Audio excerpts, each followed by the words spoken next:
நண்பர்கள் அனைவருக்கும் என்னுடைய அன்பான பணிவான வணக்கம். என் பெயர் ஜான். நான் ஒரு குடிநோயாளி. எல்லாம் வல்ல இறைவனோட அருளாலையும் தோழமையில இணைந்து செயல்படுவதால் நான் பெற்றுக்கொள்ளக்கூடிய அனுபவம் தம்பி நம்பிக்கையாலையும் இன்னைக்கு ஒரே ஒரு நாள் நான் குடிக்கல, தெளிவா மன நிறைவா அமைதியா வாழ என்னாலான எல்லா முயற்சிகளையும் செய்து கொண்டு இருக்கின்றேன். பிராங்க்லின் குறிப்பிட்ட போல கோயம்புத்தூர் ஒருங்கிணைப்பு மனசாட்சியின் தீர்மானத்தின் அடிப்படையில தினசரி இரவு 9:30 to 10:30 மணி நடக்கிற இந்த ஆன்லைன் மீட்டிங்ல 24 hours a day 24 மணித்துளிகள் ஒரு நாள் அப்படின்ற புத்தகத்துல இருந்து ஒவ்வொரு நாளும் ஒவ்வொரு பக்கமாக எடுத்து வாசித்து விளக்கம் பார்த்து கலந்தாய்வு செய்து இந்த கூட்டத்தை நடத்தி கொண்டிருக்கின்றோம். அதன் தொடர்ச்சியாக இன்று நாம் வந்தடைந்திருக்கிற பக்கம் செப்டம்பர் மாதம் 17ஆம் நாள். இந்த செப்டம்பர் 17க்கான சிந்தனையை முதல்ல வாசிச்சுட்டு அதற்கான விளக்கத்தையும் கலந்தாய்வுக்கும் கலந்து செல்வோம்.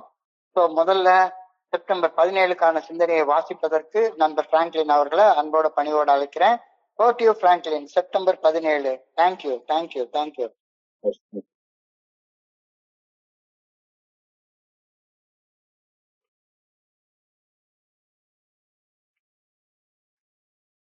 நண்பர்கள், 24 மணித்துளிகள் ஒரு நாள். நாள் சிந்தனை செப்டம்பர் 17. ஏஏ தோழமையின் இன்றைய சிந்தனை. படி 1. நாங்கள் மதுவின் முன் சக்தியற்று இருந்ததை ஒப்புக்கொண்டோம். அதனால் எங்களது வாழ்க்கை கட்டுப்பாடற்று மாறிப்போயிருந்தது. ஏஏ தோழமையில் உறுப்பினராக மாறுவதற்கு தேவையான தகுதி இந்த முதல் படிநிலையில் பரிந்துரைக்கப்பட்டுள்ளது. நமது வாழ்க்கை கலக்கமடைந்து இருந்தது என்பதை நாம் ஒப்புக்கொண்டாக வேண்டும். மதுவின் அழிவு சக்தியின் முன் நாம் உதவியற்றவர்களாக இருந்தோம் என்ற உண்மையை நாம் ஏற்றுக்கொண்டாக வேண்டும். கட்டுப்பாடற்று மது அருந்தியதால் வாழ்க்கையை வெறுமையாக்கிக் கொண்டு உதவியற்ற நிலையில் வாழ்ந்து கொண்டிருந்தோம் என்ற உண்மையை நாம் ஒப்புக்கொண்டாக வேண்டும். இனி நாம் சாதாரண குடிகாரர்களைப் போல சிறிதளவு மது கூட அருந்த முடியாது என்ற கசப்பான உண்மையை ஏற்றுக்கொள்ளும் விருப்பத்தை நாம் வந்தடைந்தாக வேண்டும். நாம் மது அருந்துவதை நிறுத்திவிட்டு ஏஏ தோழமையில் சரணடைந்தாக வேண்டும் என்ற தவிர்க்க முடியாத தீர்மானத்தை மனதார எடுத்தாக வேண்டும். சாதாரண குடிகாரர்களில் இருந்து நான் வேறுபட்டவன் என்ற உண்மையை ஒப்புக்கொள்வது எனக்கு மிகவும் சிரமமாக இருக்கிறதா? இதற்கான தியானம். இறைவா, நான் பயணிக்க வேண்டிய பாதை எனக்கு காட்டியறலும். வாழ சரியான பாதையும் உண்டு, தவறான பாதையும் உண்டு. நடைமுறை யதார்த்தத்தில் இந்த 2 பாதைகளும் என் கண் முன்னே தெரிகின்றன. சரியான பாதையில் பயணிக்கையில் என் வாழ்வில் நல் விளைவுகள் உருவாகின்றன. தவறான பாதையில் பயணிக்கையில் என் வாழ்க்கையில் துன்ப துயரங்கள் உருவாகின்றன. நான் செய்யும் செயல்களுக்கான விளைவுகளே எனது வாழ்க்கையில் விளைகிறது என்ற உண்மை தெள்ள தெளிவாக தெரிகிறது. இயற்கையின் விதிகளுக்கு பணிய மறுக்கையில் உடல் மனநலம் கெடுக்கின்றது. ஆன்மீக விதிகளுக்கு பணிய மறுக்கையில் வாழ்வதில் உள்ள ஆனந்தம் பறிபோகிறது. நேர்மை, தூய்மை, தன்னலமின்மை, அன்பு ஆகிய இயற்கையான ஆன்மீக பண்புகளை மதித்து வாழ்க்கையில் ஆரோக்கியமான ஆனந்தமான வாழ்க்கை வாழ முடியும் என நான் எதிர்நோக்க முடிகிறது. இன்றைக்கான பிரார்த்தனை. சரியான பாதையில் நான் பயணித்து வாழ வேண்டும் என வேண்டுகிறேன். ஒரு மேம்பட்ட வாழ்வுக்கு என்னை இட்டு செல்லும் பாதையில் நான் பயணிக்க வேண்டும் எனவும் வேண்டுகிறேன். நன்றி. நன்றி பிராங்க்லின், நன்றி பிராங்க்லின், நன்றி நன்றி நன்றி நன்றி. நண்பர்கள் அனைவருக்கும் மீண்டும் ஒருமுறை என்னுடைய அன்பான பணிவான வணக்கங்களை தெரிவித்துக் கொள்றேன். என் பெயர் ஜான். நான் ஒரு குடிநோயாளி.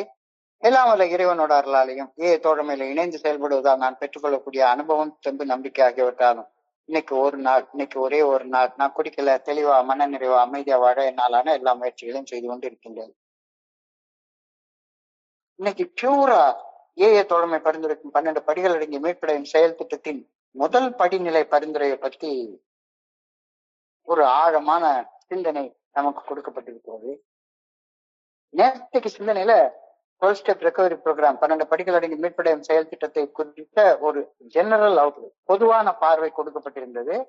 இன்னைக்கு முதல் படிநிலையை பற்றிய ஸ்பெசிபிக்கான பார்வை, குறிப்பிட்ட பார்வை, முதல் படிநிலையில கவனத்தை குவிச்சு சிந்திக்க சொல்லி இன்னைக்கு சொல்லிருக்காங்க.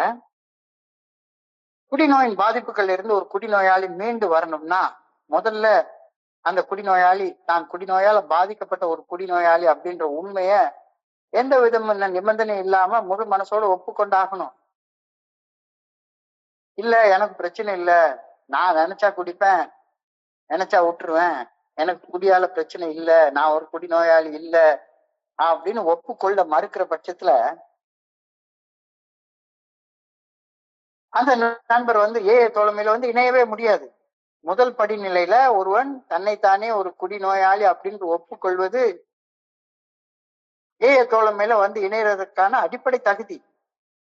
அடிப்படை தகுதி தான் ஏஏ தோழமை பரிந்துரைக்கக்கூடிய 12 படிகள் அடங்கிய மேற்படையும் செயல் திட்டத்தின் முதல் படி நிலையில பரிந்துரைக்கப்பட்டுள்ளது. இந்த ஒப்புக்கொள்தல், அதாவது நான் ஒரு குடிநோயாளி என்று ஒப்புக்கொள்தல் ஒருவன் ஏஏ தோழமையின் இணைவதற்கான அடிப்படை தகுதி. ஒப்புக்கொள்ளாம எப்படி ஏஏ தோழமையில இணைய முடியும்? நான் ஒரு குடிநோயாளி இல்ல, சும்மா வேடிக்கை பார்க்க வர்றேன் அப்படின்ற எண்ணம் உள்ளவங்க ஏஏ தோழமையில இணைய முடியாது. ஒரு நண்பர் தன்னையே ஒரு குடிநோயாளி என்று ஒப்புக்கொள்கையில் ஏஏ தோழமையில இணைகின்றார். ஒருவர் தன்னை ஒரு குடிநோயாளி என்று ஒப்புக்கொள்ளலன்னா, ஒப்புக்கொள்ள மறுத்தால், டிசீஸ் ஆஃப் டினையல்ஸ் மறுத்தால், அவர் ஏஏ தோழமையில இணைய முடியவே முடியாது. ஏஏ தோழமையில இணையாம ஏஏ தோழமை பரிந்துரைக்கக்கூடிய அடுத்த 11 படிநிலை பரிந்துரைகளையும் வாழ்க்கையாக வாழ்வது பற்றி நினைக்கவே முடியாது தானே. முதல் படியில ஏறினா தானே 2வது படிக்கு ஏற முடியும். முதல் படியிலேயே இல்ல இல்ல இது எனக்கு ஒத்துக்கல அப்படின்னு சொல்லக்கூடிய ஒரு நண்பர் வந்து ஏஏ தோழமை பரிந்துரைக்கக்கூடிய 11 படிநிலை பரிந்துரைகளையும் வாழ்க்கையாக வாழ்ந்து ஒரு முழு நிலையை அடையிறத பத்தி நினைச்சு கூட பார்க்க முடியாது. நான் ஒரு குடிநோயாளி, நான் குடிநோயால மிக மோசமாக பாதிக்கப்பட்டுள்ளேன் அப்படின்னு முதல் படி நிலையில ஒப்புக்கொண்டு ஏஏ தோழமையில இணைவதற்கு ஒரு முழுமையான நேர்மை தேவைப்படுகிறது. ரிகரஸ் ஹானஸ்டி அப்படின்னு சொல்றாங்க. முழுமையான நேர்மை தேவைப்படுகிறது. அந்த முழுமையான நேர்மை இல்லாம யாருமே ஏஏ தோழமையில வந்து இணைய முடியாது. சான்ஸே கிடையாது, சான்ஸே கிடையாது. ஏஏ தோழமையில இணையறதுக்கு காசு பணம் தேவையில்லை, சந்தா கட்ட தேவையில்லை, ஏதாச்சும் டெபாசிட் வைப்பு தொகை கட்ட வேண்டிய தேவையில்லை. குடிநோய் பாதிப்புகள்ல இருந்து மீண்டு வாழணும் அப்படின்ற ஒரு சாதாரண ஆசை இருந்தா போதும், யார் வேணாலும் ஏஏ தோழமையில தன்னைத்தானே இணைச்சுக்கலாம். குடிக்கிறது நிறுத்தணும் அப்படின்ற சாதாரண ஆசை மட்டும், பெரிய விருப்பம் கூட தேவையில்லை, சாதாரண simple desire to stop drinking, குடிக்கிறது நிறுத்தணும் அப்படின்ற சாதாரண ஆசை இருந்தா மட்டுமே ஏஏ தோழமையில யார் வேணாலும் வந்து இணைஞ்சுக்கலாம். யார் வேணாலும் வந்து இணைஞ்சுக்கலாம். இங்க வந்து இணையறதுக்கு அப்ளிகேஷன் போட வேண்டியது இல்லை, அப்ளிகேஷனை ப்ராசஸ் பண்ண வேண்டியது இல்லை. அப்ளிகேஷனை ப்ராசஸ் பண்ணி வாங்க, உங்களுக்கு மெம்பர்ஷிப் கொடுத்துட்டோம், இங்க ஏஏ தோழமையின் கூட்டங்களுக்கு வாங்க அப்படின்னு நம்மளை கூப்பிடுறதுக்கு இங்க பெரிய பேனல் ஆஃப் எக்ஸ்பர்ட்ஸ் எல்லாம் யாருமே கிடையாது. ஏஏ தோழமையில ஒருத்தர் தன்னைத்தானே இணைச்சுக்கணும் அப்படின்னா முதல் படி நிலையில அவர் செயல்பட்டு இருக்கணும். முதல் படி நிலையில செயல்படாம 100% வழிமுறைன்னு முதல் படியை சொல்றாங்க. அந்த படிநிலையில செயல்படாம யாருமே ஏஏ தோழமையில இணையவே முடியாது அப்படின்ற கருத்து இன்னைக்கு சிந்தனையில சொல்லப்பட்டிருக்கிறது. தனி ஒரு குடிநோயாளி தனிப்பட்ட முறையில குடிநோயின் பாதிப்புகள்ல இருந்து மீண்டு நல்வாழ்வு வாழ வேண்டும் என்றால் ஏஏ தோழமையின் தத்துவங்களோடு அவர் ஒன்றிணையும் ஒற்றுமை மிக மிக அவசியம் அப்படின்னு ஏஏ தோழமையின் மரபு வழி அறியப்பட்ட முதல் கோட்பாடு தெளிவோட சொல்லுது. அன்னையே ஒரு குடிநோயாளி என்று முதல் படிநிலையில் ஒப்புக்கொள்ளாத ஒருவர் ஏஏ தோழமையில ஒன்றிணைவது சாத்தியப்படவே படாதுதானே. ஒன்றிணைய முடியும்? நான் வந்து எனக்கு பிரச்சனை இல்லை அப்படின்னு சொல்றவர் ஏஏ தோழமையில வந்து என்ன வேடிக்கை பார்க்க வர்றாங்க. இங்க வேடிக்கை பார்த்தா எவ்வளவு நாளைக்கு வேடிக்கை பார்க்க என்ன இருக்கீங்க? ஒண்ணுமே கிடையாது. நாங்கள் நாங்கள் அப்படின்னு சொல்லும் போதே நான் தனியாக குடிநோயின் பாதிப்புகள்ல கஷ்டப்படுவதிலிருந்து ஆட்டோமேட்டிக்கா விடுபட்டு இருக்கேன். நாங்கள் அப்படின்ற வார்த்தை மிகப்பெரிய வார்த்தை, மிகப்பெரிய வார்த்தை. நாங்கள் அப்படின்னு சொல்லும் போதே நான் தனியாக குடிநோயின் பாதிப்புகள்ல இருந்து கஷ்டப்படுவதிலிருந்து விடுபட்டு விடுகின்றேன். என்னுடைய குருஜி சொல்லுவாரு, when I say I stay ill. இல்னஸ்ல ஐய எடுத்துட்டு ஐக்கு பதிலா விய போட்டேன்னா இல்னஸ் பிகம் வெல்னஸ் அப்படின்னு சொல்லுவாரு. நாங்கள் என்று சொல்லும் போதே நான் தனியாக குடிநோயின் பாதிப்புகள்ல கஷ்டப்பட்டுறதுல இருந்து ஆட்டோமேட்டிக்கா விடுபட்டுறேன். We is the word that leads us into the program அப்படின்னு ஏஏ தோழமையுடைய மூத்த நண்பர்கள் எல்லாருமே சொல்றாங்க. We is the word that leads us into the program. நாங்கள் நாங்கள் நாங்கள் நாங்கள்ன்ற வார்த்தை தான் நம்ம செயல் திட்டத்துக்குள்ளார வழி நடத்திட்டு போற வார்த்தை. அதிர்ஷ்டவசமாக தமிழ்ல தமிழாக்கம் பண்ற நேரத்துல மதுன்ற வார்த்தையில ஆரம்பிக்கிறோம் இந்த செயல்பட்டு.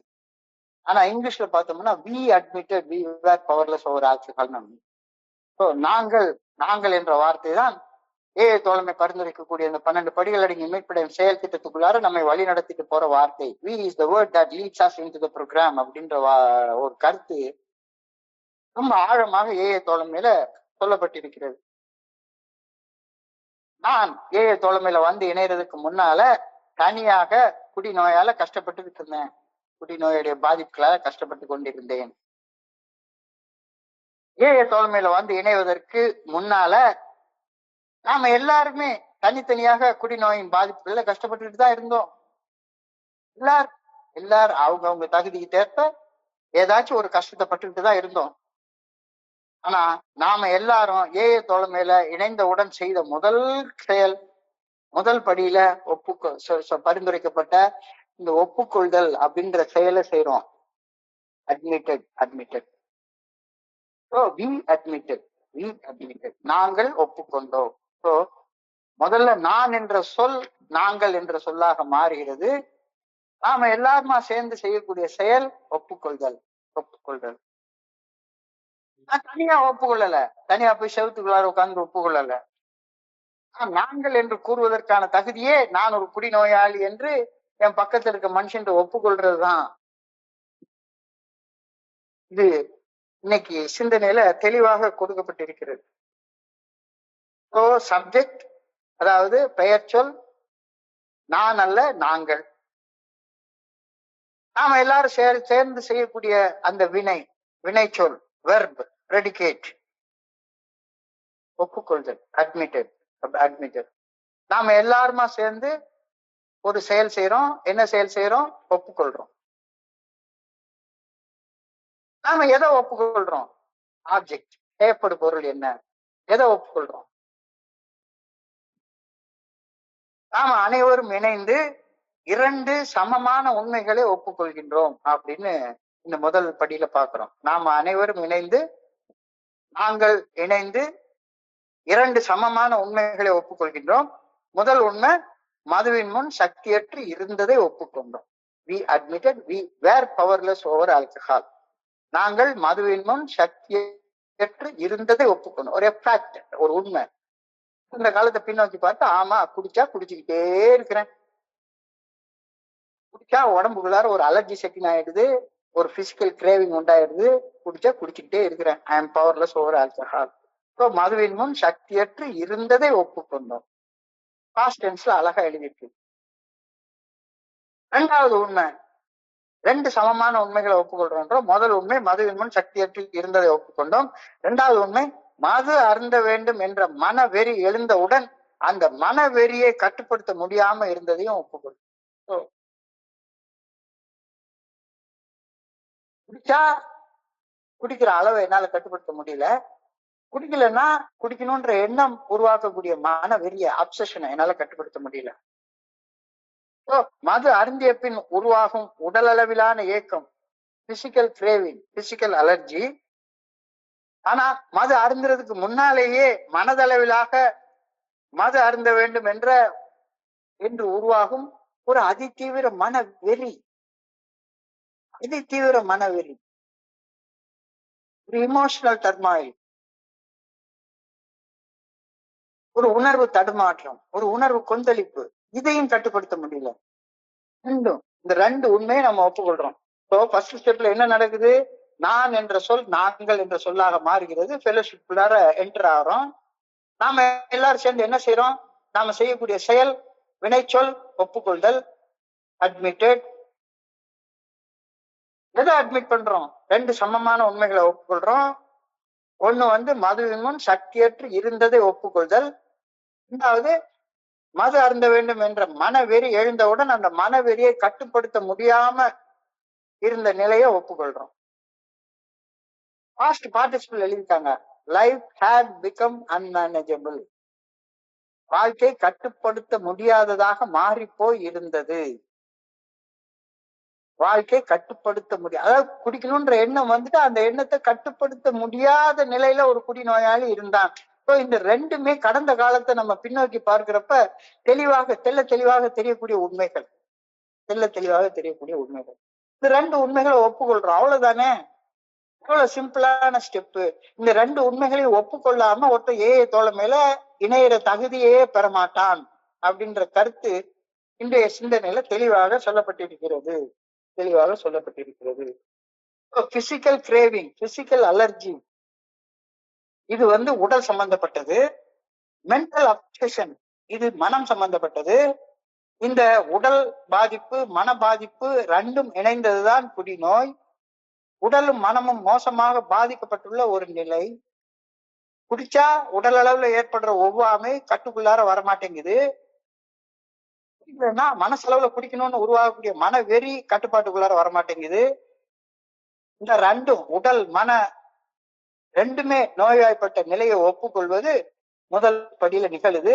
முதல் படியில நாம தோழம் மேல இணையக்கூடிய தகுதியை நாம பெற்றுக் கொள்கின்றோம். குடிச்சா ஒத்துக்காத ஒரு உடம்பு, குடிக்கணும்ன்ற மன வெறியை கட்டுப்படுத்த முடியாத மனசு, உடல் மனம் ரெண்டுமே பாதிக்கப்பட்டிருக்கிற ஒரு நிலை. சாதாரண மனுஷன் கொஞ்சோண்டு பயந்தான்னா என்ன மாச்சும் செய்வான். ஆனா ஒரு குடிநோயாளிக்கு பயம் கொஞ்சம் எல்லையை மீறி போயிடுச்சுன்னா உடனே சாராய கடையில போய் ஒளிஞ்சுப்பான். சாதாரண மனுஷனுக்கு கோபம் கொஞ்சோண்டு வந்ததுன்னா என்ன பண்ணுவான்? 4 கெட்ட வார்த்தை பேசுவான், என்னமாச்சு பண்ணுவான். ஆனா இவன் இதையெல்லாம் பண்ணிவிட்டு அடுத்தது போய் சாராய கடையில போய் தஞ்சம் புகுந்துக்குவான்.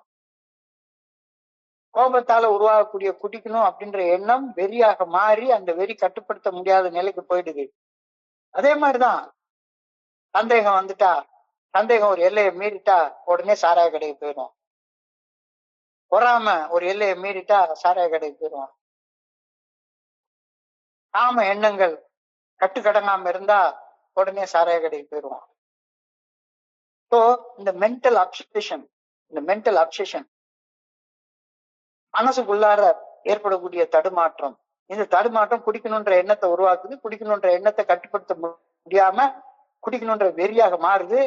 குடிக்கணுன்ற வெறியில சரி கொஞ்சோண்டு குடிச்சுக்கலாம் அப்படின்னு அந்த வெறியை கட்டுப்படுத்த முடியாம குடிக்க போறோம். குடிக்க போயிட்டோம்னா குடிக்கிற அளவை கட்டுப்படுத்த முடியல. ஒரு அலர்ஜி வந்துருது, ஒரு பிசிக்கல் கிரேவிங் வந்துருது, ஒரு உடல் அளவிலான ஏக்கம் வந்துருது.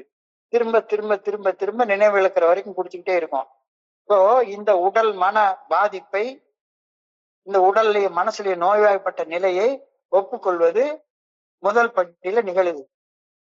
100% ஸ்டெப் அப்படின்னு இந்த ஸ்டெப் சொல்லுவாங்க. இந்த ஒப்புக்கொள்தல் இல்லாம யாருமே தோழம் மேல உள்ள நுழையவே முடியாது. நாங்கள் மதுவின் முன் சக்தியற்று இருந்ததை ஒப்புக்கொண்டோம். அந்த இடத்துல இங்கிலீஷ்ல பாத்தீங்கன்னா ஒரு டேஷ் ஒண்ணு போட்டிருக்காங்க.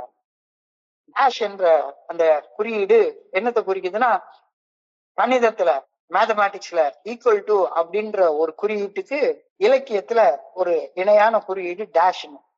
ரெண்டு சமமான உண்மைகளை குறிக்கிறதுக்காக டேஷ் என்ற குறியீட்டை போடுவாங்க. நாங்கள் மதுவின் முன் சக்தியற்று இருந்ததை ஒப்புக்கொண்டோம். இது ஒரு முதல் உண்மை. ரெண்டாவது, வாழ்க்கை கட்டுப்பாடற்று மாறிப்போய் இருந்தது அப்படின்ற ரெண்டாவது உண்மை. ரெண்டு உண்மையும் ஒரே நேரத்தில் ஒப்புக்கொள்வது முதல் படியில நிகழ்கிறது.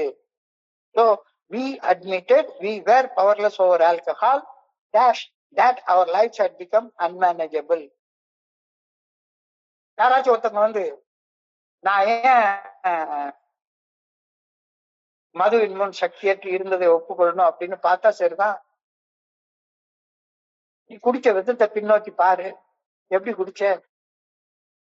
என்னைக்காச்சும் ஒரு நாளைக்கு 1/4 பாட்டில் குடிக்கணும்னு போயிட்டு குடிச்சிட்டு 1/4 பாட்டிலோட திரும்பி இருக்கியா? ஊர்லாம்ட்ட எல்லா பிரச்சனையும் இழுத்து போட்டுக்கிட்டு இருக்க மாதிரி வாழ்ந்துட்டு இருந்தல. ஏன் நான் என்னுடைய லைஃப் அன்மேனேஜபிள் நான் ஒத்துக்கணும், என்னுடைய உணர்வுகளை கட்டுப்படுத்த முடியல அப்படின்றத ஒத்துக்கணும். வாழ்க்கையை பின்னோக்கி பாரு. இத்தினோண்டு கோபம் வந்துட்டா போதும். மனைவி சாம்பார்ல உப்பு போடல அப்படின்ற ஒரு கோபம் வந்துட்டா போதும். உடனே சாராய கடையில தான் நான் போய் நின்னேன். ஆபீஸுக்கு புறப்பட்டு போயிட்டு இருக்க, போற வழியில ஒரு போஸ்டர்ல ஒரு அழகான பெண்ணுடைய லேச ஆடை விலகின படத்தை பாக்குற. உடனே என்ன வருது மனசுல? ஆபீஸுக்கு போகாம சாராய கடைக்கு போயிட்டு அந்த படத்துக்கு போலான்ற எண்ணம் வருது இல்ல? உன்னுடைய உணர்வுகளை உன்னுடைய கட்டுப்பாடு வச்சு அப்படின்ற உண்மையை ஒப்புக்கொள்ற, அவ்வளவுதானே. இது வேற யாரும் சொல்லி ஒப்புக்கொள்ளாத, உன்னுடைய வாழ்க்கையை பின்னோக்கி பார்த்து உன்னுடைய அனுபவங்களை வச்சு மதுவின் முன் சக்தியற்று இருந்ததையும் வாழ்க்கை கட்டுப்பாடு இல்லாமல் வாழப்பட்டு கொண்டிருந்ததையும் ஒப்புக்கொள் ஒப்புக்கொள். இப்போ இன்னைக்கு சிந்தனையில ஒரு 5 உண்மைகளை ஒப்புக்கொள்ள சொல்லி சொல்றாங்க. அதாவது இது எல்லாத்தையுமே மஸ்ட் மஸ்ட் மஸ்ட் மஸ்ட் போட்டு எழுதிட்டாங்க. இதை செஞ்சா செய்யலைன்னா செய்யாத அப்படின்னு சொல்லல, செஞ்சே தீரணும் அப்படின்னு சொல்றாங்க. செஞ்சே தீரணும் அப்படின்னு சொல்றாங்க. We must admit that our lives have been disturbed. We must admit that our lives have been disturbed. குடிநோயால நம்முடைய வாழ்க்கை கலக்கமடைந்து குழம்பி போய் இருந்தது அப்படின்ற உண்மையை நாம ஒப்புக்கொள்ளாவிட்டால் தோலை மேல வந்து இணைவது சாத்தியப்படாமலே போயிடும். ஆமா, ஒரு குழம்பி போன ஒரு குழப்பமான வாழ்க்கையை வாழ்ந்து கொண்டிருந்தோம் அப்படின்றது உண்மை. அதை ஒப்புக்கொண்டாக வேண்டும். ஒப்புக்கொண்டா ஒப்புக்கொள்ளலைன்னா இங்க வேற என்ன வேலை உனக்கு? So we must admit that our lives were disturbed. குடிநோயால் நம்முடைய வாழ்க்கை கலக்கமடைந்து இருந்தது அப்படின்ற உண்மையை ஒப்புக்கொண்டாக வேண்டும். ஒப்புக்கொள்ளாவிட்டால் தோல் மேல வந்து இணைவது சாத்தியப்படாது. 2வது, we must accept the fact that we were helpless before the power of alcohol. மது அரக்கனின் அழிவு சக்தியின் முன்னால நாம உதவியற்றவர்களாக வாழ்ந்து கொண்டிருந்தோம் அப்படின்ற உண்மையை ஏற்றுக்கொண்டாக வேண்டும். தோல் மேல நமக்கு என்ன வேலை? ஏற்றுக்கொண்டாக வேண்டும். We must accept the fact that we were helpless before the power of alcohol. இது 2வது உண்மை. We must admit that we were licked as far as drinking is concerned and that we need help. கட்டுப்பாடற்று மது அருந்தியதால் வாழ்க்கை வெறுமையாக ஒண்ணுமில்லாம எல்லாமே உறிஞ்சப்பட்டு உதவியற்ற நிலையில நாம வாழ்ந்து கொண்டிருந்தோம் அப்படின்ற உண்மையை நாம ஒப்புக்கொண்டாக வேண்டும். இது 3வது. இதையும் ஒப்புக்கொள்ளாம நமக்கு வேற வேலையே கிடையாது தானே. We must admit the fact that we were licked as far as drinking is concerned and that we need help. உதவி இல்லாம நம்மளால இந்த நிலைமையில இருந்து மீண்டு வர முடியாது அப்படின்றத ஒப்புக்கொண்டாக வேண்டும். Must must. 4வது உண்மை, we must be willing to accept the bitter fact that we cannot drink like normal people. நிறைய நேரத்துல நம்மள சோதிக்கிறது என்னன்னா, அவன் குடிக்கிறான், இவன் குடிக்கிறான், அவன் நல்லா குடிக்கிறான், இவன் நல்லா குடிக்கிறான், சாதாரணமா குடிக்கிறான், நம்மளால மட்டும் குடிக்க முடியலையே. இனி நாம சாதாரண மனிதர்களை போல சிறிதளவு மதுவை கூட அருந்த முடியாது அப்படின்ற கசப்பான உண்மையை ஏற்றுக்கொள்ளும் விருப்பத்தை வந்து அடைந்தாக வேண்டும். Must must. இல்ல என்னைக்காச்சும் ஒரு நாளைக்கு நான் சாதாரண மனுஷனை போல சாதாரணமா குடிச்சுப்பேன் அப்படின்ற எண்ணம் உள்ள இருந்ததுன்னா அது விஷம். இது விஷம். நம்மளை சாகடிச்சிடும். We must be willing to accept the bitter fact that we cannot drink like normal people. நாம் இனி சாதாரண மனிதர்களை போல சிறிதளவு மதுவை கூட அருந்த முடியாது அப்படின்ற கசப்பான உண்மையை ஏற்றுக்கொள்ளும் விருப்பத்தை நாம் வந்து அடைந்தாக வேண்டும். Must must must. 5வது, and we must make as gracefully as possible to surrender to the inevitable fact that we must stop drinking. நாம் மது அருந்துவதை நிறுத்திவிட்டு தோழமையில் சரணடைந்தாக வேண்டும் என்ற தவிர்க்க முடியாத தீர்மானத்தை எடுத்தாக வேண்டும். குடிநோயாளி இல்லைன்னா நீ சேர வேண்டாம். ஆனா குடிநோயாளியாக இருக்கிற பட்சத்துல உனக்கு வேற வழி இல்லைல்ல, எடுத்தாக வேண்டும். அந்த டெசிஷன் எடுத்தாகணும். Must must. தீர வேண்டிய 5 காரியங்கள் அப்படின்னு இன்னைக்கு சிந்தனையில இந்த 5 காரியங்களை கொடுத்துருக்காங்க. இதே தீரணும். மஸ்ட். இது மஸ்ட். இது ஆப்ஷன் கிடையாது. செஞ்சா செய்யலைன்னா செஞ்சாதான் தோழமையில இணையவே முடியும். இல்லாட்டி போனா இணையறதுக்கு வாய்ப்பே கிடையாது. என்ன அந்த 5 காரியங்கள் சுருக்கமாக தொகுத்து பார்ப்போம். தோழமையில இணைஞ்சப்ப வாழ்க்கை குழம்பிய குப்பை மேட்டுல வாழப்பட்டு கொண்டிருந்தது அப்படின்றத ஒப்புக்கொள்ளக்கூடிய உண்மை. ஒப்புக்கொண்டே ஆக வேண்டும். தோழமையில இணைஞ்சப்ப வாழ்க்கை குழம்பிய குப்பை மேட்டுல நாத்த முடிச்ச ஒரு வாழ்க்கையாக இருந்தது அப்படின்றத ஒப்புக்கொள்றது தவிர்க்க முடியாதது. ஒப்புக்கொண்டுதான் ஆகணும். 2வது, மது அரக்கனின் கோரப்பிடியில் இருந்து வெளிவர முடியாமல் தவியாய் தவித்துக் கொண்டிருந்த உண்மையை ஒப்புக்கொண்டாக வேண்டும். எவ்வளவு போராட்டம்! 1 வருஷமா 2 வருஷமா எத்தனை வருஷங்கள் என்னமாச்சும் பண்ணி கயிறை கட்டி பார்த்து அந்த இதை பார்த்து மந்திரம் தந்திரம் அது எல்லாத்தையும் செஞ்சு பார்த்து மது அரக்கனின் கோரப்பிடியில் இருந்து வெளிவர முடியாமல் தவியாய் தவிச்சு கொண்டிருந்த தவிப்ப ஒப்புக்கொண்டாக வேண்டும். ஒப்புக்கொண்டாக வேண்டும். இந்த தவிப்பால வாழ்க்கை வெறுமையாக மாறி எந்த ஒரு மனித சக்தியும் எனக்கு உதவி செய்ய முடியாத நிலையில நான் வாழ்ந்து கொண்டிருந்ததை ஒப்புக்கொண்டாக வேண்டும். அம்மாவால முடியல, அப்பாவால முடியல, ஆத்மார்த்தமான நண்பனால முடியல, எந்த பெரிய டாக்டராலையும் முடியல. மதுவால் வாழ்க்கை வெறுமையாக மாறி யாருமே உதவ முடியாத நிலையில நான் வாழ்ந்து கொண்டிருந்தோம் அப்படின்ற உண்மையை நாம ஒப்புக்கொண்டாக வேண்டும். குடி நோயாளிகளாக மாறிவிட்ட பின் நாம சாதாரண குடிகாரர்களை போல கட்டுப்படுத்தி குடிக்கவே முடியாது அப்படின்ற கசப்பான உண்மையையும் நாம ஒப்புக்கொண்டாக வேண்டும். மீன் கருவாடாகும், கருவாடு ஒரு நாள் மீனாக மாறவே மாறாது. குடிகாரனாக இருந்தனா குடி நோயாளியாக மாறிட்டேன். இன்னமும் குடி நோயாளின்ற நிலைமையில இருந்து சாதாரணமாக குடிக்கக்கூடிய குடிகாரனாக என்னால மாற முடியாது. என்னால இனிமே கட்டுப்படுத்தி குடிக்கவே முடியாது அப்படின்ற உண்மையை ஒப்புக்கொள்றது. இது 4வது. ஒப்புக்கொண்டே ஆக வேண்டும். அடுத்தது 5வது ஒரு தீர்மானம். அது அருந்துவதை நிறுத்திவிட்டு தோழமையில சரணடையணும் அப்படின்ற தீர்மானத்தை எடுத்தாகணும். இந்த 5 விஷயங்களையும் செஞ்சா செய்யலாம், செய்யலன்னா விட்டுறலாம் அப்படின்னு சொல்லப்படல. உனக்கு இஷ்டப்பட்டா செய், இல்லாட்ட விட்டுரு அப்படின்னா, இஷ்டப்பட்டா தோழமையில இணையலாம், இல்லைன்னா தோழமையில இணைய முடியாது. அவ்வளவுதான். Simple fact. நீ தோழமையில இணையணும் அப்படின்னு சொன்னா இந்த 5 விஷயங்களையும் செஞ்சே தீரணும். என்ன 5 விஷயங்கள்? தோழமையில வந்து இணைஞ்சப்ப வாழ்க்கை குழம்பிய குப்பமேட்டுல வாழப்பட்டு கொண்டிருந்தது. மத அரக்கனின் கோரப்பிடியிலிருந்து வெளியே வர முடியாமல் தவியாய் தவித்துக் கொண்டிருந்தது. மதுவால் வாழ்க்கை வெறுமையாக மாறி யாரும் எந்த ஒரு மனுஷ சுத்தியை உதவ முடியாத நிலையில இருந்து கொண்டிருந்தது. குடிநோயாளியாக மாறிவிட்ட பின் சாதாரண குடிகாரனை போல கட்டுப்படுத்தி குடிக்க முடியாது அப்படின்ற கசப்பான உண்மையை ஏற்றுக்கொண்டே ஆகிறது. தோழமையில வந்து இணைஞ்சு உதவி கேட்கிறது. தவிர்க்க முடியாத 5 விஷயங்களை நீங்க சொல்லிருக்காங்க. இந்த 5 விஷயங்களையும் செய்யறதுக்கு கஷ்டமா இருக்கா உனக்கு? Is it difficult for me to admit that I am different from normal drinkers? சாதாரண குடிகாரர்களிடமிருந்து நான் வேறுபட்டவன் என்ற உண்மையை ஒப்புக்கொள்வது எனக்கு மிகவும் சிரமமாக இருக்கிறதா? நிறைய நண்பர்களை பாக்குறேன். அதுவும் குறிப்பாக நான் திருநெல்வேலியில உள்ள நண்பர்களை பார்த்தா 8 வருஷம் 10 வருஷம் போராடிட்டே இருக்கிறாங்க ஒரு வருஷம் மெடல் வாங்குறது. தோழமையில வந்து இணையற்றதற்கான உறுப்பினர் தகுதியை பெற்றுக்கொள்ளவே இல்லை அவங்க. சாதாரண குடிகாரர்களிடமிருந்து நான் வேறுபட்டவன் என்ற உண்மையை ஒப்புக்கொள்வது எனக்கு மிகவும் சிரமமாக இருக்கிறதா? Is it difficult for me to admit that I am different from normal drinkers? நான் சாதாரண குடிகாரர்கள்ல இருந்து வேறுபட்ட ஒரு குடிநோயாளி அப்படின்ற கசப்பான உண்மையை ஒப்புக்கொள்றதுக்கு சிரமமாக இருந்தால் இன்னைக்கு தியானத்துக்கு கடந்து போ.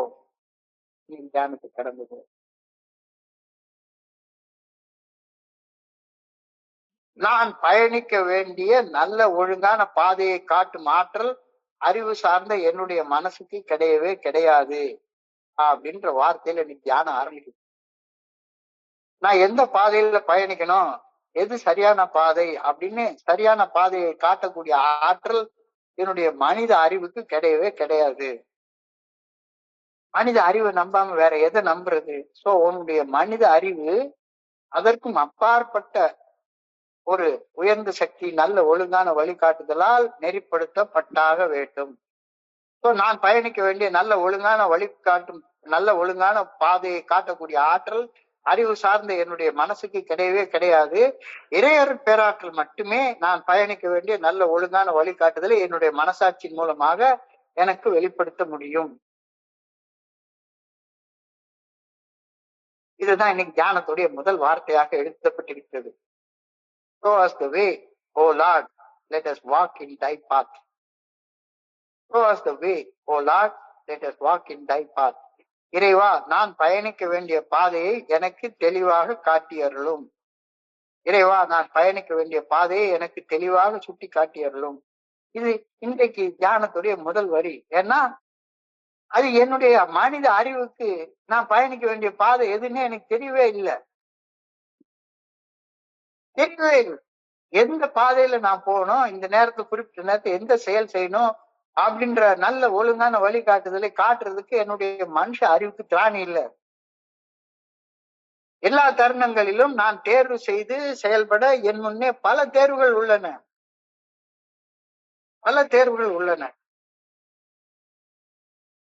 அந்த தேர்வுகள்ல சில தேர்வுகள் நல்ல விளைவுகளை உருவாக்கும், சில தேர்வுகள் தீய விளைவுகளை உருவாக்கும். எந்த தேர்வு சரியான விளைவை உண்டாக்கும், எந்த தேர்வு சரியானது அப்படின்னு என்னுடைய மனுஷ அறிவுக்கு தெரியவே தெரியல. என்னுடைய மனுஷ அறிவுக்கு என்ன தெரியும்? ஆசைப்பட மட்டும்தான் தெரியும். அது வேணும், இது வேணும், அது வேணும், இது வேணும்னு ஆசைப்பட மட்டும்தான் தெரியும். எது சரியானது, எது தப்பானது அப்படின்னு பகுத்தறியக்கூடிய அந்த ஆற்றல் என்னுடைய மனுஷ அறிவுக்கு கிடையவே கிடையாது. மனுஷ அறிவுக்கு ஆசைப்பட மட்டும்தான் தெரியும். இந்த செயல் செய்யறது பிடிக்குது, இந்த செயல் செய்யறது பிடிக்கல அப்படின்னு மட்டும்தான் மனசு சொல்லும். இந்த செயல் செஞ்சா சுகமா இருக்கும், இந்த செயல் செஞ்சா அது கடுப்பா இருக்கும் அப்படின்னா மனசு சிந்திக்கும். அதுக்கு வேற எப்படி சிந்திக்க தெரியவே தெரியாது. இது எல்லா மனுஷனுக்கும் பொதுவானது. மனித மனது விருப்பு வெறுப்பு அடிப்படையில செயல்படக்கூடியது அப்படின்னு உளவியல் விஞ்ஞானிகளும் சொல்றாங்க, மெய்ஞானிகளும் சொல்றாங்க, எல்லாரும் ஒரு சேர சொல்றாங்க. இப்போ பிடித்த செயலை செய்வதும் செயலை செய்யாமல் விலகி இருப்பதும் என்னுடைய ஆசைப்படும் மனசு எனக்கு கொடுக்கக்கூடிய கட்டளை. இதை செய், இதை செய்யாத அப்படின்னு என்னுடைய ஆசைப்படக்கூடிய மனசு சொல்லுது. குடிச்சா போதை இருக்கும், தண்ணிய போட்டா சந்தோஷம் பிறக்கும், தள்ளாடி நடந்தா உல்லாசம் இருக்கும், என்னென்ன கவலை எல்லாமே பறக்கும், போய் குடி அப்படின்னு சுகத்தை உருவாக்கக்கூடிய செயல்களை செய்யறதுக்கு மட்டுமே மனசு ஆசைப்படும். வேற எந்த செயல் செய்யறதுக்கு மனசு ஆசைப்படவே படாது. பிடித்த செயல் செய்யவும் பிடிக்காத செயல் செய்வதிலிருந்து விலகி இருக்கவும் என்னுடைய ஆசைப்படக்கூடிய மனதால் நான் தூண்டப்படுகின்றேன்.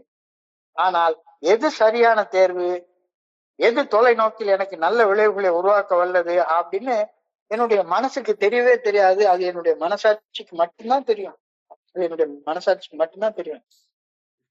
அதனாலதான் பெரியவங்க சொல்லிட்டாங்க, the voice of God is the voice of conscience. மனசாட்சியின் குரலே மகேசனின் குரல் அப்படின்னு சொல்லியிருக்காங்க.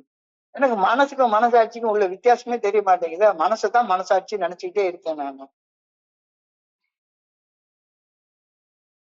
ஒரு வசந்த மாளிகை படத்துல ஒரு டயலாக் வரும், மனசு ஆசைப்பட்டுட்டா அவ சரின்னு சொன்னாலும் அவ பத்தினியா இருந்தாலும் விட மாட்டேன், வேண்டான்னு சொல்லிட்டா அவ விலை மகளா இருந்தாலும் தொட மாட்டேன். இத ஒரு பெரிய பண்புன்னு வேற நான் நினைச்சுக்கிட்டு மாதிரி வாழ்ந்து கொண்டிருந்தேன். என்னுடைய மனசுக்கு நல்லது கெட்டது என்னன்னு தெரியவே தெரியாது. ஆசைப்பட மட்டும்தான் தெரியும். ஆசைப்பட்டதை செய்யணும், ஆசைப்படாததை செய்யக்கூடாது. அவ்வளவுதான் மனசுக்கு தெரியும். எது சரியான தேர்வு, எது தொலைநோக்கில் நன்மை நல்ல விளைவுகளை உருவாக்க வல்லது அப்படின்னு என்னுடைய மனசாட்சிக்கு தெளிவாக தெரியும். அந்த மனசாட்சியின் குரல் தான் மகேசனின் குரல். மனசாட்சியின் மூலமாக மட்டுமே இறையர் பேராற்றல் நான் செய்ய வேண்டிய செயல்களுக்கான நல்ல ஒழுங்கான வழிகாட்டுதலை எனக்கு காட்டுகின்றது. There seems to be a right way to live and a wrong way to live also. அப்ப எது சரியானது எது தவறானதுன்றது என்னுடைய மனசுக்கு தெரிஞ்சுக்கவே தெரியல. So there is a practical test அப்படின்னு இன்னைக்கு தியானத்துல சொல்லிட்டாங்க. மனசுக்கு பிடிச்சபடி வாழக்கூடிய வாழ்க்கை தான் தோன்றித்தனமான வாழ்க்கை. சுத்தம்போக்கு செவம்போக்கு அப்படின்னு நான் வாழ்ந்து கொண்டிருந்த இடத்துல வாழ்ந்து கொண்டிருந்த வாழ்க்கையால நான் இந்த முதல் படியை ஒப்புக்கொள்ற நிலைமைக்கு வந்து நிக்கிறேன். பிடிச்சதை செய்வேன், பிடிக்காத செய்ய மாட்டேன். இந்த மீட்டிங் பிடிக்கும், இந்த மீட்டிங் போவேன், இந்த மீட்டிங் பிடிக்காது, இந்த மீட்டிங் போக மாட்டேன் அப்படின்னு அடம் பிடிக்கிற மனசால தானே நான் இந்த நிலைமைக்கு வந்து நின்றுட்டு உட்கார்ந்துருக்கேன். என் ஃப்ரெண்டு இல்ல, எதை வச்சு பிடிக்கிறேன்? யாராச்சும் ஒருத்தன் நகுதல் பொருட்டென்று நட்டல் மிகுதிக்கான் மேற்சென்று இடித்தல் பொருட்டுன்னு திருவள்ளுவர் சொல்லியிருக்கிறாரு. வெறுமனே சிரிச்சு சிரிச்சு கெக்கன்னு பேசுறதுக்கானது நட்பு அல்ல. நட்பு செஞ்சான்னா அவன் தலையில ஏறி ஒரு குட்டு குட்டுறதுதான் நட்பு அப்படின்னு சொல்றாரு. யாராச்சும் குட்டு குட்டுனா எனக்கு அவனை பிடிக்காது, அவங்ககிட்ட நான் நண்பனாக பழக மாட்டேன். மனசுக்கு பிடிச்சபடி வாழ்றது தாந்தோன்றித்தனமான வாழ்க்கை, சித்தம்போக்கு சிவம்போக்குன்னு வாழ்ந்த வாழ்க்கை என்னை இந்த முதல் படியை ஒப்புக்கொள்ற நிலைமைக்கு கொண்டாந்து நிறுத்திடுச்சு. இதுவா தெரியுது. அதே சமயம் மனசாட்சியின் உறுத்தக்கூடிய செயல்கள் மிகவும் பிடித்திருந்த செயல்களாக இருந்தாலும் அந்த செயல்கள் செய்வதில் இருந்து விலகி இருந்துட்டு, மனசாட்சி சரின்னு சொல்லக்கூடிய செயல் கொஞ்சமும் பிடிக்கலனாலும் அந்த செயல் செய்வதில் என்னை எப்படியாச்சும் ஈடுபடுத்தி கொண்டு வாழ்ந்தால் வாழ்க்கையில முன்னேற்ற பாதையில பயணிக்கிறத நடைமுறை யதார்த்தத்துல சாத்தியப்படுத்த முடியும் அப்படின்னு தோழமையில நான் தெரிஞ்சுக்கிறேன். பிடிக்கிற செயல் பிடிக்குது, கூத்தடிக்கிற செயல் பிடிக்குது, படம் பாக்குறது பிடிக்குது, ராத்திரி உட்கார்ந்து போன் பிக்சர் பாக்குறது பிடிக்குது. எவன் சொன்னாலும் எவன் தடுத்தாலும் அதை நான் செய்யாம இருக்க மாட்டேன். அதே நேரத்துல காலையில 4 மணிக்கு எழும்பி குளிச்சுட்டு ஒரு 10 நிமிஷம் தியானத்துல உட்கார்றது பிடிக்கல. அது எவ்வளவு பெரிய நல்ல விளைவை உருவாக்குறதா இருந்தாலும் அந்த செயலை நான் செய்ய மாட்டேன் அப்படின்னு அடம் பிடிச்சிட்டு உட்கார்ந்துருக்கேன். மனசுக்கு பிடிச்சபடி வாழ்வது தாந்தோன்றித்தனமான வாழ்வு, சித்தம்போக்கு சிவம்போக்குன்னு வாழ்ந்தது என்ன இந்த கேவலமான இடத்துல கொண்டாந்து நிறுத்தி இருக்கு. தெளிவா தெரியுது. அப்ப நான் செயல்படுற விதத்தை மாத்திக்கணும். எனக்கு சரி எது தப்பு எதுன்னு எனக்கு தெரியாது. அன் செயல் எண்ணி தவிப்பது தீர்ந்திங்கு நின் செயல் செய்து நிறைவு பெறும் வண்ணம் நின்னை சரணடைந்தேன். எது நல்லது தீயதுன்னு எனக்கு தெரியாது. நல்லது தீயது நாம் அறியோம் அன்பு நெறியில் அறங்கள் வளர்த்திட நல்லவை நாட்டுக தீயவை ஓட்டுக அப்படின்னா எனக்குள்ளார இருந்து என்னை வழி நடத்தக்கூடிய அந்த இறையர் பேராற்றின் நல்ல ஒழுங்கான வழிகாட்டுதலுக்கு பணிந்து செயல்பட தீர்மானம் பண்றதுதான். When I live in the right way, things seem to work out well for me. When I live in the wrong way, things seem to work out badly for me. இதுதான் பிராக்டிகல் டெஸ்ட். எது நல்ல விளைவை உண்டாக்குது, எது கெட்ட விளைவை உண்டாக்குது அப்படின்னு கண்டுபிடிச்சு நல்ல விளைவை உண்டாக்குற செயல்கள் செய்யறதுல உன்னை ஈடுபடுத்திக்கோ. என்ன செயல் செய்யறேனோ அந்த செயலுக்கான செயல் விளைவை மட்டும்தான் நான் அனுபவிப்பேன். இது கூட இத்தனை வருஷம் 7 வயசு வாழ்ந்ததுக்கு அப்புறமா இன்னும் புரியலையா அப்படின்ற கேள்வியை தியானத்துல கேட்கிறாங்க. என்ன செயல் செய்யறனோ அந்த செயலுக்கான செயல் விளைவை மட்டும்தான் நான் அனுபவிப்பேன். தீதும் நன்றும் பிறர் தந்து வரவே வராது. தீதும் நன்றும் பிறர் தந்து வரவே வராது. தீதும் நன்றும் என் செயல்களின் நேரடி விளைவுகள் மட்டுமே. அப்ப என்னுடைய செயல்கள் சரியானதா தப்பானதா அப்படின்னு சொல்றதுக்கு என் மனசுக்கு திராணி இல்ல, சக்தி இல்ல. அப்ப எனக்கு நல்ல விளைவுகளை உருவாக்கக்கூடிய செயல்களை செய்யணும்னா ஒரு நல்ல ஒழுங்கான வழிகாட்டுதலுக்கு பணிந்து செயல்பட நான் தீர்மானிக்கணும். So I will take out of life what I put into it. I will take out of life what I put into it. எதை நான் போடுறேனோ அதுதானே உள்ள வரும்.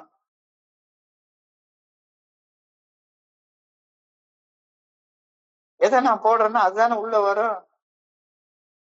நான் போடாதது ஒண்ணுமே உள்ள வராது.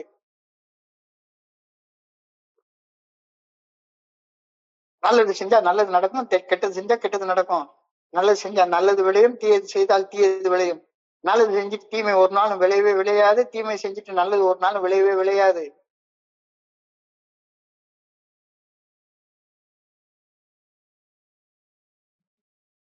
விதைக்கிற விதைதான் முளைக்கும் அப்படின்றது இயற்கையின் நியதி, நேச்சர்ஸ் லா.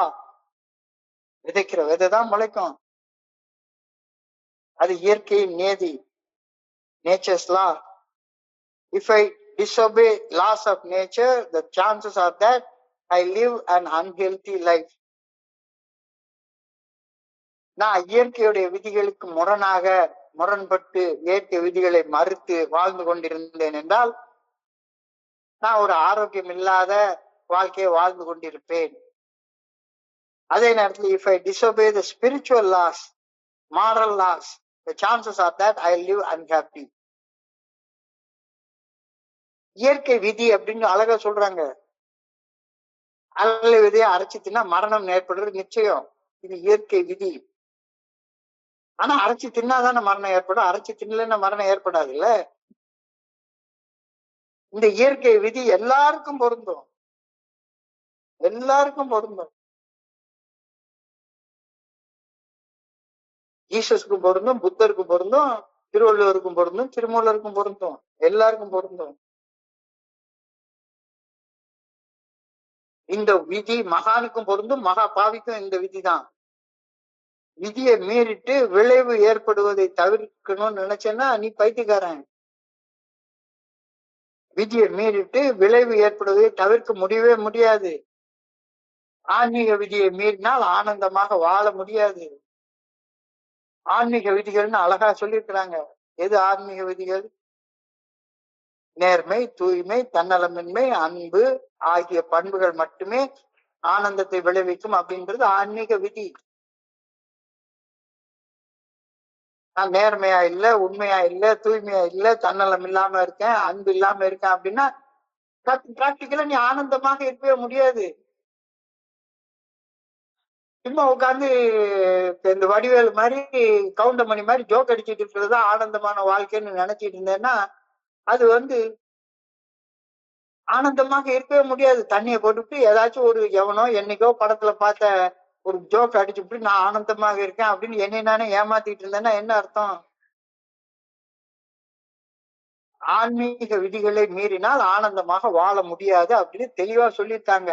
இல்ல நான் பயங்கர ஆனந்தமா வாழ்ந்துட்டு இருக்கிறேன், என்னைய மாதிரி ஆனந்தமா எவனுமே வாழ்ந்தது கிடையாது.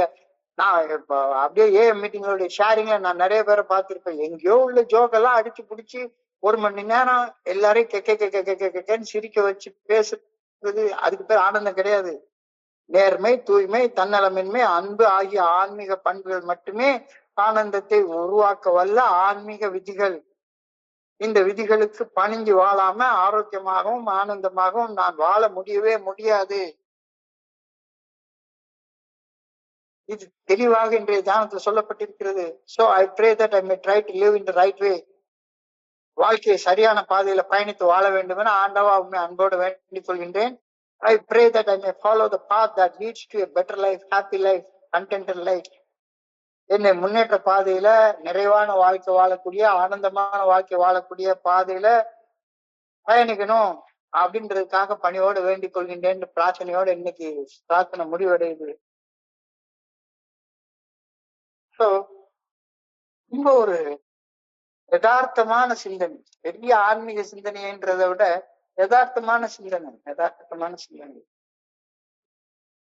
இந்த ஏஏ தோழமையின் 12 படிகள் அடங்கிய மீட்படையும் செயல் திட்டத்துடைய முதல் படி ஏஏ தோழமையில உறுப்பினர் ஆவதற்கான உறுப்பினர் தகுதியை சொல்லுது. குடிநோயின் பாதிப்புகள்ல இருந்து ஒரு குடிநோயாளி மீண்டு வரணும்னா முதல்ல தான் குடிநோயால பாதிக்கப்பட்ட ஒரு குடிநோயாளி அப்படின்ற உண்மையை எவ்வித நிபந்தனையும் இல்லாமல் ஒப்புக்கொண்டாகணும், முழு மனசோட ஒப்புக்கொண்டாகணும். முதல் படிநிலையில ஒருவன் தன்னையே குடிநோயாளி என்று ஒப்புக்கொள்வது தவிர்க்க முடியாதது. ஒப்புக்கொள்ளலைன்னா அது 100% ஸ்டெப். இல்லாட்டி பண்ண ஏ தோழமையில நீ என்ட்ரி ஆக முடியாது. நான் ஒரு குடிநோயாளி, நான் குடிநோயால மிக மோசமாக பாதிக்கப்பட்டுள்ளேன் என்று முதல் படியில ஒப்புக்கொள்வது ஏ தோழமையில இணைவதற்கான அடிப்படை தேவை. இதற்கு ஒரு ரிகரஸ் ஹானஸ்டி, முழுமையான நேர்மை தேவைப்படுகிறது. ஏ தோழமையில இந்த ரிகரஸ் ஹானஸ்டி மட்டும்தான் வேணும். உன் காசு பணத்தை நீயே வச்சுக்கோ, அதெல்லாம் ஏக்கு ஒண்ணுமே கொடுக்க வேண்டாம். உன்னுடைய படிப்பு அந்தஸ்து எல்லாத்தையும் நீயே வச்சுக்கோ. ஏ தோழமையில இணைகிறதற்கு குடிக்கிறது நிறுத்தணும் அப்படின்ற சாதாரண ஆசை இருந்தா போதுமானது. அப்போ நான் என்ற வார்த்தை நாங்கள் என்ற வார்த்தையாக மாறிவிடும். நாங்கள் என்ற சொல்கையிலேயே நான் தனியாக குடிநோயின் பாதிப்புகளிலிருந்து கஷ்டப்படுறதுல இருந்து விடுபட்டு விடுகின்றேன். We, the word that leads us into the program. நாங்கள், இது நம்மை மீட்படையும் செயல் திட்டத்திற்குள்ளார வழி நடத்திட்டு போற வார்த்தை. நாங்கள் குடிநோயின் கஷ்டத்திலிருந்து மீண்டு வருகின்றோம். நான் குடிநோயால தனியாக கஷ்டப்பட்டுட்டு இருந்தேன். ஏ தோழமையில வந்து இணைவதற்கு முன்னால நாம எல்லாருமே தனித்தனியாக குடிநோயின் பாதிப்புகள்ல கஷ்டப்பட்டு கொண்டுதான் இருந்தோம். நான் என்ற அந்த வார்த்தை நாங்கள் என்ற வார்த்தையாக மாறிய உடனேயே தோழமையில நாம வந்து இணைகிறோம். வந்து இணைஞ்ச உடனே நாம செய்யக்கூடிய முதல் செயல் என்ன? அட்மிட்டட், ஒப்புக்கொள்றோம். நாங்கள் என்பது சப்ஜெக்ட், பெயர்ச்சொல். நாம செய்யக்கூடிய வினைச்சொல், அட்மிட்டட், ஒப்புக்கொள்தல். எதை ஒப்புக்கொள்றோம்? ஆப்ஜெக்ட், செய்யப்படுபொருள் என்ன? ரெண்டு சமமான உண்மைகளை ஒப்புக்கொள்றோம். ஒண்ணு, மதுவின் முன் சக்தியற்று இருந்ததை ஒப்புக்கொள்றோம். நம்முடைய உணர்வுகள் கட்டுப்படுத்த முடியாத வகையில இருந்தது அப்படின்ற உண்மையை ஒப்புக்கொள்றோம். ரெண்டு சமமான உண்மைகளை ஒப்புக்கொள்றோம்.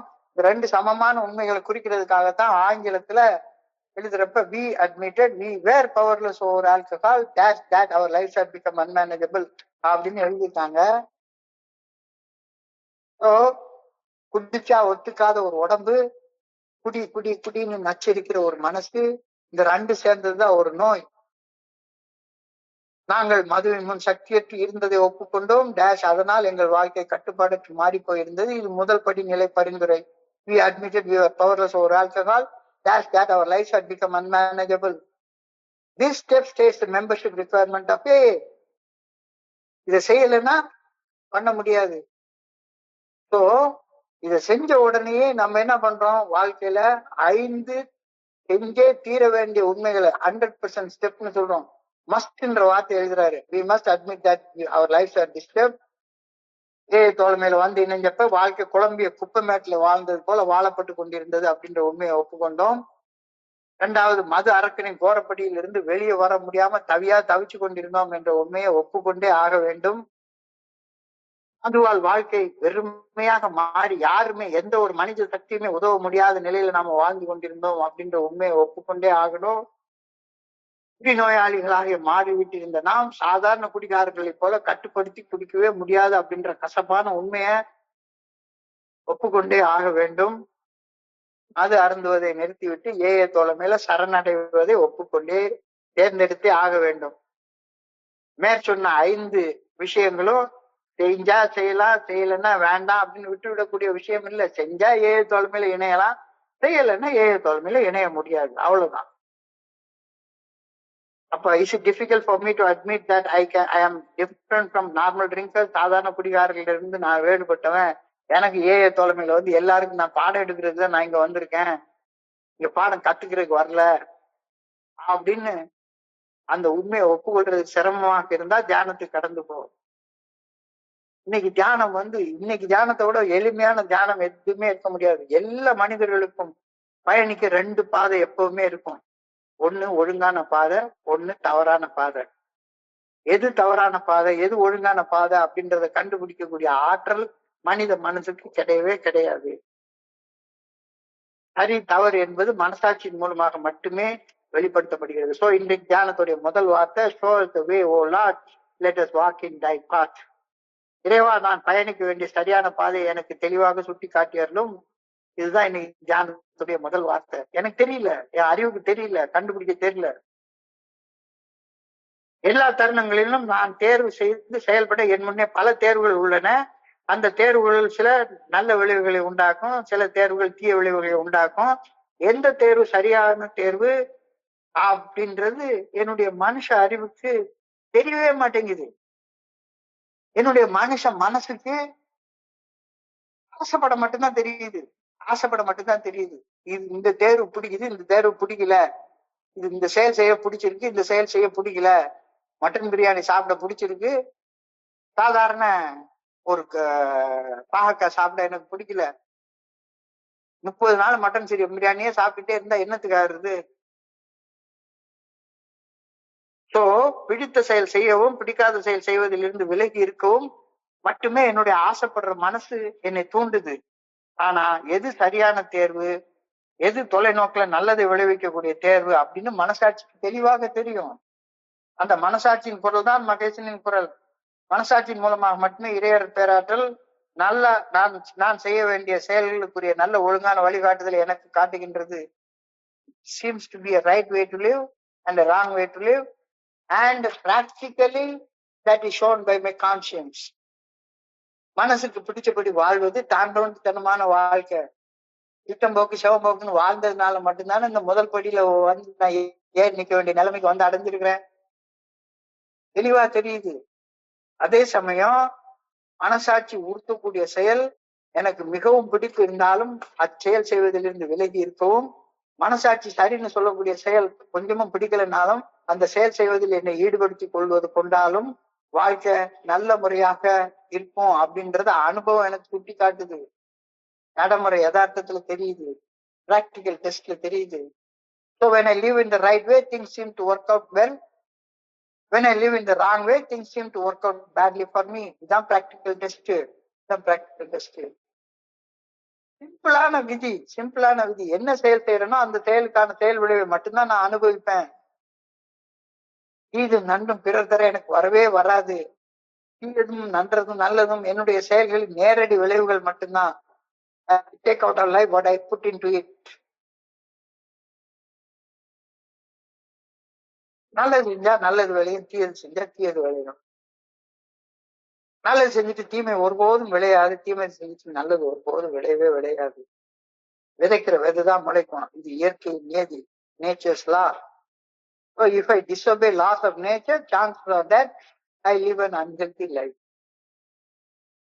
நான் ஏன் ஆரோக்கியம் இல்லாத ஒரு வாழ்க்கை வாழ்ந்துட்டு இருக்கேன் அப்படின்னா, ஏதோ ஒரு இடத்துல இயற்கையின் விதிகளுக்கு முரணாக ஏதோ செஞ்சிருக்கேன். If I disobey the spiritual and moral law, the chances are that I will be unhappy. அரளி விதையை அரைச்சிட்டுன்னா மரணம் நிச்சயம்.